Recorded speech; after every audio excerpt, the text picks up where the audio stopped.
안녕하세요. 캔들피그와 김하백의 나불대화 시간입니다. 최근에 우리나라 경제에 대해서 괜찮다, 나쁘다 이런 식으로 의견이 갈리는 내용들이 상당히 많은데요. 그래서 오늘은 우리나라 진짜 경제 브레인들이 말하는 앞으로의 경제 전망에 대한 내용을 소개하는 시간을 가져보겠습니다. 김하백님 모셨습니다. 반갑습니다. 김하백님. 네, 안녕하세요. 오늘은 KDI에서 2020년도 경제 전망을 분석한 발표 자료 하나를 소개할 예정인데요. 며칠 전에 나온 발표 자료 말하는 거죠? 네. 우선 발표 내용을 소개하기 전에 KDI에 대해서 먼저 잠깐 소개를 하고 넘어갈 필요가 있을 것 같아요. 예. KDI라고 하면 우리나라 경제연구기관에 있어서는 단연 대표적인 싱크탱크라고 할 수 있는데요. 한국개발연구원이라고 해서 그 이름을 이미 알고 계신 분들도 많이 계실 겁니다. 네, 보통 KDI라고 알고 있죠. 네. 그냥 우리나라 사회과학 분야와 관련해서는 한국 최고의 국책연구기관이 바로 KDI라고 그렇게 기억하시면 될 것 같은데요. KDI에 하는 일 같은 경우에는 경제계획, 정부의 정책 수립을 지원하는 것부터 해서 실행 가능한 정책 대안을 제시하는 역할까지 담당하니까 말 그대로 대한민국 경제정책 연구에 있어서는 브레인 역할을 담당하고 있다고 그렇게 생각하셔도 무방할 것 같습니다. 그리고 간혹 우리가 발표 자료를 볼 때 그 자료의 출처에 따라서는 정치적인 색안경을 끼고 판단하는 경우가 있는데요. 예, 그런 경우가 좀 있죠. 네. KDI가 민간기관이라면 마치 특정 신문사들처럼 일관되게 한쪽으로 편향된 정치적인 색깔을 유지할 수 있겠지만 KDI 같은 경우에는 그 소속이 국무총리 산하의 국책연구기관으로 돼 있다 보니까 특정하게 좌우나 보수 진보로 일관되게 편향돼 있다고 구분할 필요는 없을 것 같습니다. 그냥 어느 쪽이 잡든 간에 집권 여당에 맞춰가는, 그러니까 어느 정도는 정부의 성향을 따라갈 수밖에 없는 연구기관이라고 그렇게 보시는 게 맞다는 생각이고요. 일단 이 정도 레이아웃은 잡아놓고 보고자료를 살펴보는 게 더 바람직하지 않을까 하는 생각인데요. 굳이 왜 이런 내용을 언급하냐면 KDI 자체가 정부 정책에 관여하면서 위탁받은 업무를 연구 분석하는 국책연구기관이 될 수 있으니까 자료 해석에 있어서도 우리 각자가 어느 정도 중심을 잡을 필요는 있다는 생각이 들어서 미리 한번 말씀을 드려봤어요. 그러니까 KDI 자체가 국무총리 산하 연구기관이니까 그 부분은 어느 정도 감안하고 보자는 그런 이야기네요. 네. 이제 본론으로 돌아가서 지난주 목요일, 그러니까 5월 16일에 KDI에서 현안 분석 자료라고 해서 17페이지짜리 경제보도 자료 하나를 발표했는데요. 제목이 글로벌 경제 위기 이후 우리 경제의 성장률 둔화와 장기 전망이라는 보도자료라고 해서, 그러니까 우리 대한민국 경제가 왜 지금 성장률 둔화라는 현상을 경험하고 있는지 그 부분을 다루고 있고요. 앞으로 한국 경제가 장기적으로 어떻게 굴러갈지 그 내용을 분석 정리해서 발표를 한 건데요. 그런데 발표 내용을 살펴보면 그 내용이 상당히 심각함을 알 수 있어요.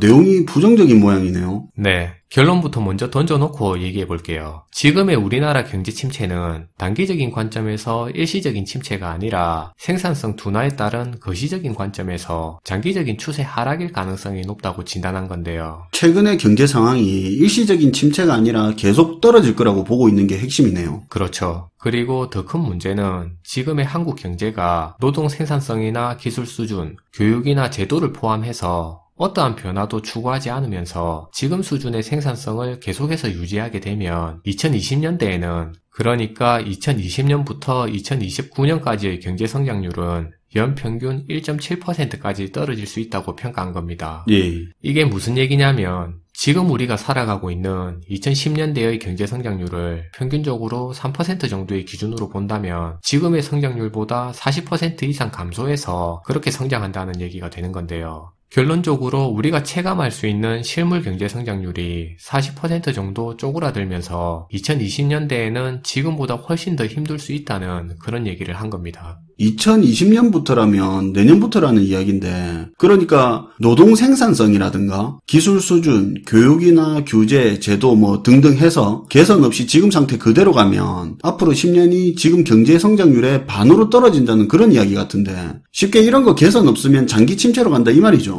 네. 그러면서 이런 여운도 남겼는데요. 지금보다 규제 개혁이나 기술 혁신 같은 생산성을 끌어올릴 수 있으면서 동시에 법적인 제도 개선, 재산권 보호, 금융, 노동, 기업 활동 규제 같은 현재의 경직적인 제도까지 바꿀 수 있어야 향후에 2.4%의 경제 성장률 달성이 가능하다고 평가한 겁니다. 그러면 앞에서 말한 거하고는 반대로 규제개혁이나 기술혁신같이 생산성을 높일 수 있는 활동도 하고 노동, 기업 관련된 제도 개선까지 하면 앞으로 2% 중반대는 유지할 수 있다는 그런 이야기네요. 그렇죠. 그렇게까지 해야 겨우 지금 상태 유지네요. 그런 거 안 되면 쭉쭉 떨어지는 거고. 네. 사실 2.4%의 경제 성장률 자체도 지금의 국민들 입장에서는 그렇게 만족스러운 수치가 될 수 없는데요. 그렇죠. 그럼에도 불구하고 아무튼 그런 변화가 없이는 2%대의 경제 성장률 달성조차도 어렵다는 내용이 보고 분석 자료의 결론이었습니다. 예. 지금 상황에서 봤을 때 앞에서 얘기한 제도 개혁이나 생산성 혁신 같은 그런 변화가 많이 힘들어 보인다는 게 더 현실적이면서 피부로 와닿는 것 같아서 씁쓸한 측면이 있는 것 같아요.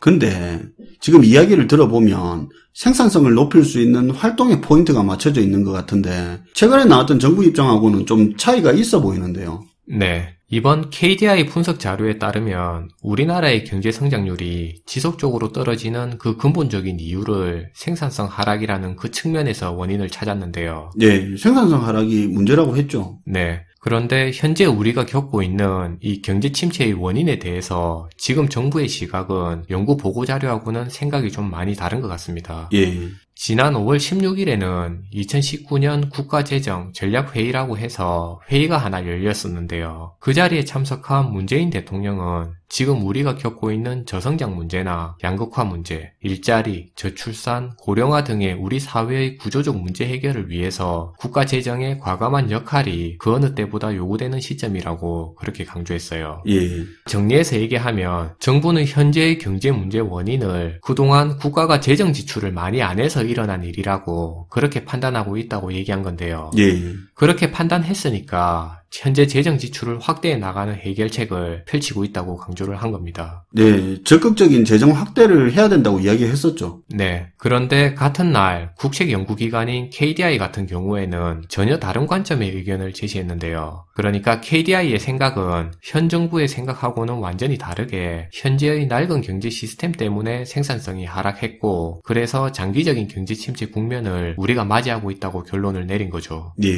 그리고 현 정부의 주장처럼 정부가 단기적인 경기 부양을 위해서 계속해서 돈풀기 정책을 반복하게 되면 나라 살림에 오히려 더 큰 부담을 주게 된다는 그런 진단을 내렸고요. 네. 보고서에서는 성장 둔화에 대응하기 위해서 펼치는 그런 확장적 재정 정책은 장기적인 대안이 될 수 없다고 얘기하고 있는데요. 정부의 지금 대응은 오히려 우리 경제에 상당히 큰 부작용을 가중시킬 수 있다고 그 위험성을 경고하고 있는 겁니다. 말씀하신 확장 재정이라는 게 정부가 세금으로 거둔 돈을 민간에 확대해서 푼다는 그런 이야기죠. 네, 맞아요. 그런데 KDI에서는 그렇게 하면 장기적으로 안 좋을 거라고 말하는 거고. 그렇죠. 정부가 지출을 늘려서 수요를 지탱하는 방식은 단기적으로 효과가 있을 수는 있지만 구조적인 변화를 이끌어내는 정책은 아니라는 얘긴데요. 더욱이 현재의 성장 둔화는 구조적인 요인에서 비롯됐으니까 단기적인 처방인 재정 확대로는 결코 해결이 쉽지 않다는 결론입니다. 정부가 성장률 둔화 현상의 원인을 혼동해서 잘못된 처방을 제시하게 되면 중장기적으로 재정에 큰 부담을 준다든지 하는 그런 상당한 비용을 지불할 수 있다고 그 위험성을 강조하고 있는 거죠. 그러니까 정부는 민간에 돈이 말라서 경제 침체가 온 거니까 돈을 풀어야 된다고 판단하고 있는 거고 KDI에서는 생산성 하락이라는 그 구조적인 문제 때문에 체질을 개선해야 된다는 건데 그런데 KDI에서는 돈 푸는 방법으로 가버리면 장기적으로는 오히려 나라 살림에 부담이 된다는 그런 이야기를 하고 있는 거네요. 네, 맞습니다. 그런데 지금까지의 내용을 살펴보면 지금 우리가 겪고 있는 경제 침체의 대응 방법에 대해서 정부 지도층의 입장하고 정부 측 브레인의 입장이 완전히 갈리는 상황을 목격할 수 있는데요. 그러네요. 정부 측 브레인하고 지도층하고 생각이 다르네요. 네. 그럼 여기서 이제 우리가 생각해 볼 문제가 하나 생겨날 겁니다. 예. 과연 지금 우리 경제가 정부의 입장처럼 재정 확대 정책을 펼 수 있는 시점인지 그 여부를 살펴볼 필요가 있는데요. 예. 지금 우리 경제를 냉정한 시각에서 보게 되면 앞선 보고자료처럼 현재 경기 둔화 현상을 경험하고 있고요. 그리고 세수 역시 줄어들고 있으면서 재정 적자 폭이 조금씩 커지고 있는 모습을 확인할 수 있습니다. 그렇죠. 기획재정부에 따르면 올해 3월에 국세 수입은 작년 3월하고 비교했을 때 1,000억 원 감소한 걸로 알려져 있고요. 예.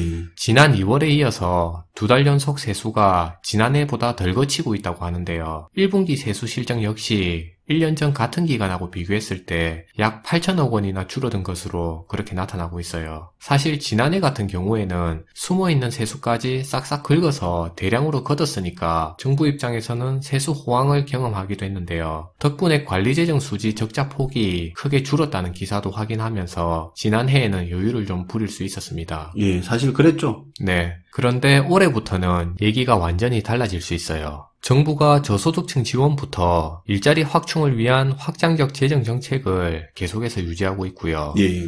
거기에 더해서 예비 타당성 조사 면제 사업이라고 해서 경전철, 내륙철도, 공항건설 등의 24조 원 규모의 재정도 사용할 예정에 있는데요. 생활형 SOC 확충 사업에 2020년부터 2022년까지 국비 30조에 지방비까지 포함해서 48조 원도 쓴다 하면서 선심용 지역사업 134조 원까지 지출한다고 하니까 내년도 예산이 500조 원을 넘어서 플러스 알파로 그 이상이 될 걸로 예상되고 있습니다. 400조 넘었다고 슈퍼 예산 소리 하던 거 불과 몇 년 전인 것 같은데 벌써 예산 500조 넘는다고 하니까 솔직히 좀 부담스럽긴 하네요. 네. 캔들피그님 말씀처럼 현재 매년 예산 증가 속도가 상당히 가파른 모습을 보여주고 있는데요. 예를 들어 우리나라 예산은 2011년도에 처음으로 300조 원을 넘어서게 되고요. 6년 뒤인 2017년도에 들어서면서 처음으로 예산 400조 원 시대를 맞이하게 되는데요. 그런데 다시 예산 100조 원이 늘어나는 데는 불과 3년밖에 안 걸려서 2020년에 500조 원 시대를 맞이하게 된 겁니다. 그러니까요. 이번 정부 들어 정부의 지출 증가율 폭이 상당히 크게 늘어나고 있는 모습을 보여주고 있고요. 이런 모습에 지나친 재정 확대를 통해서 재정 건전성에 부담을 줄 수 있다는 그런 지적이 많은 것도 사실인데요. 그렇죠. 혹여나 늘어난 지출만큼 세수가 안 거치게 되면 재정 적자 폭이 더욱더 커질 수 있다는 우려 역시 상당히 많은 게 현실입니다. 예. 현재 우리 정부는 이런 재정 확대에 대해서 혁신적 포용국가를 가기 위해서 하는 선행 투자로 봐야 한다는 그런 관점을 유지하면서 주장하고 있는데 사실 지금 시점에서 봤을 때는 동의가 안 되는 측면도 있는 게 사실인 것 같습니다. 예.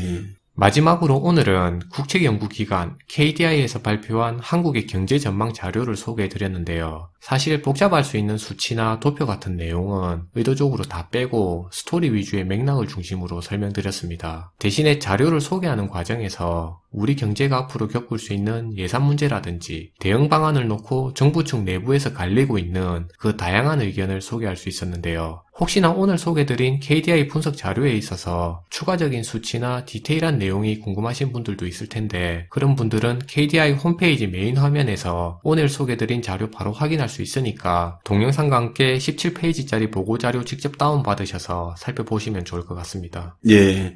오늘도 고생하셨습니다, 김하백님. 네, 감사합니다. 오늘은 김하백님이 많이 기다렸던 KDI 보고서의 내용을 간단히 소개해드렸습니다. 보고서의 내용을 정리해서 이야기하다 보니까 다소 따분하셨을 텐데 끝까지 시청 감사드립니다. 오늘 보고서 내용 중요하니까 경제활동하는데 참고 바랍니다.